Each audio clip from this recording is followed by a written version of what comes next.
Liquid medical oxygen की आपूर्ति के लिए पीएम केयर फंड से ऑक्सीजन कंसंट्रेटर्स को खरीदने की मंजूरी दे दी गई है। लेकिन ऐसे में सवाल उठता है कि आखिर ये ऑक्सीजन कंसंट्रेटर हैं क्या और ये काम कैसे करते हैं, खासकर तब जब कोरोना महामारी की वजह से ऑक्सीजन की भारी कमी हो रही है और अस्पतालों में ऑक्सीजन सिलेंडर्स के लिए मारामारी मची है।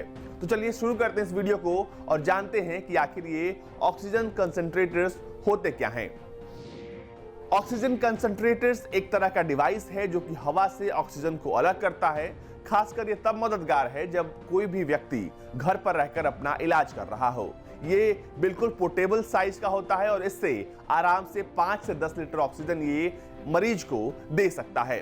ये चलता है बिजली से, लेकिन इसकी अपनी कुछ खासियतें हैं, कुछ मेरिट्स हैं, कुछ डिमेरिट्स हैं। इन तमाम बातों पर बातचीत होगी। तो सबसे पहले शुरू करते हैं कि आखिर ये काम कैसे करता है। ऑक्सीजन कंसंट्रेटर वो डिवाइस है जो वातावरण की हवा से ऑक्सीजन जनरेट कर सकती है। ऑक्सीजन कंसंट्रेटर हवा से नाइट्रोजन को अलग करता है और ऑक्सीजन की अधिकता वाली गैस को बाहर निकालता है, जिसका इस्तेमाल ऑक्सीजन की जरूरत वाले मरीज कर सकते हैं। कोरोना मरीजों के मामले में अगर ऑक्सीजन का स्तर 94% से कम हो जाता है तो मरीज को तुरंत ऑक्सीजन थेरेपी की जरूरत पड़ती है। ऐसे में ऑक्सीजन कंसंट्रेटर सप्लीमेंट ऑक्सीजन मरीजों को सप्लाई करने में महत्वपूर्ण भूमिका निभाते हैं। इन ऑक्सीजन कंसंट्रेटर्स को आसानी से आप कहीं भी ले जा सकते हैं।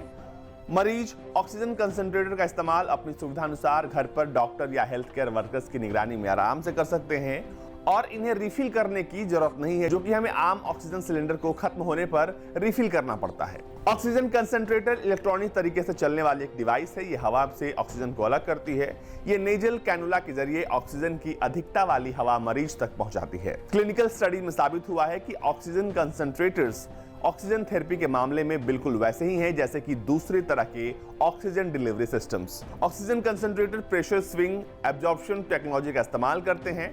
ऑक्सीजन कंसंट्रेटर उन जगहों पर ज्यादा इस्तेमाल किए जाते हैं जहां लिक्विड ऑक्सीजन या फिर प्रेशराइज्ड ऑक्सीजन इस्तेमाल करना खतरनाक या फिर असुविधाजनक है। अब ऐसे में सवाल उठता है कि क्या ये ऑक्सीजन कंसंट्रेटर्स बहुत महंगे हैं या फिर इनकी मेंटेनेंस कॉस्ट बहुत महंगी है। तो आपको बता दें कि ऑक्सीजन कंसंट्रेटर्स को खरीदने के बाद जो मेंटेनेंस कॉस्ट आती है वो केवल बिजली की खपत और डिस्पोजेबल फिल्टर्स या फिर छलनी को लेकर जो खपत आती है वही खर्चा होता है। इस पर फिल्टर्स और छलनी को कुछ सालों बाद बदलना पड़ता है। ऑक्सीजन कंसंट्रेटर्स में इनबिल्ट ऑक्सीजन सेंसर्स होते हैं जो ऑक्सीजन की शुद्धता का स्तर कम हो जाने पर संकेत देते हैं। अब इसके ऑक्सीजन जनरेट करने की प्रक्रिया को थोड़ा सा समझिए। एक ऑक्सीजन कंसंट्रेटर में एक एयर कंप्रेशर, जियोलाइट प्लेट से भरे 2 सिलेंडर, एक प्रेशर इक्वलाइजिंग रिजर्वियर, वाल्व और ट्यूब्स होते हैं।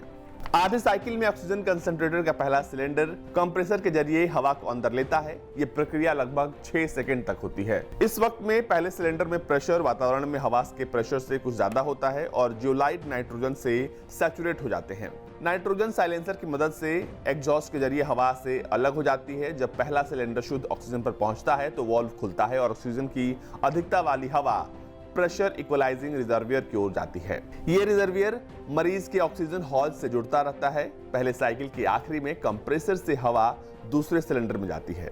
पहले सिलेंडर का प्रेशर नीचे आ जाता है। साइकिल के दूसरे आधे हिस्से में वाल्व की एक और पोजीशन बदलती है ताकि गैस पहले सिलेंडर में वापस जाकर फिर से वातावरण में मिल सके और प्रेशर इक्वलाइजिंग रिजर्वियर में ऑक्सीजन का कंसंट्रेशन 90% से नीचे न आ सके। अब सवाल उठता है कि आखिर इन ऑक्सीजन कंसंट्रेटर्स के डिमेरिट्स क्या हैं या ये कितने सेफ हैं। वैसे तो ये कॉस्ट वाइज या फिर मेंटेनेंस वाइज बहुत ही बेहतर विकल्प है। आप इनको आसानी से घर पर ले जाकर मरीज को इससे ऑक्सीजन दे सकते हैं, लेकिन इस ऑक्सीजन कंसंट्रेटर्स को आप 24 घंटे से ज्यादा इस्तेमाल नहीं कर सकते हैं। इसके अलावा एक और बात कि अगर बिजली चली जाती है तो आपको एक बैकअप रखना होगा और लगातार अगर आप ऑक्सीजन कंसंट्रेटर्स का इस्तेमाल कर रहे हैं तो आपको 30 मिनट के लिए इस मशीन को ठंडा होने के लिए बंद करना पड़ सकता है। ऐसे में जो ऑक्सीजन सप्लाई का चेन है वो लगभग 30 मिनट के लिए बाधित रह सकता है।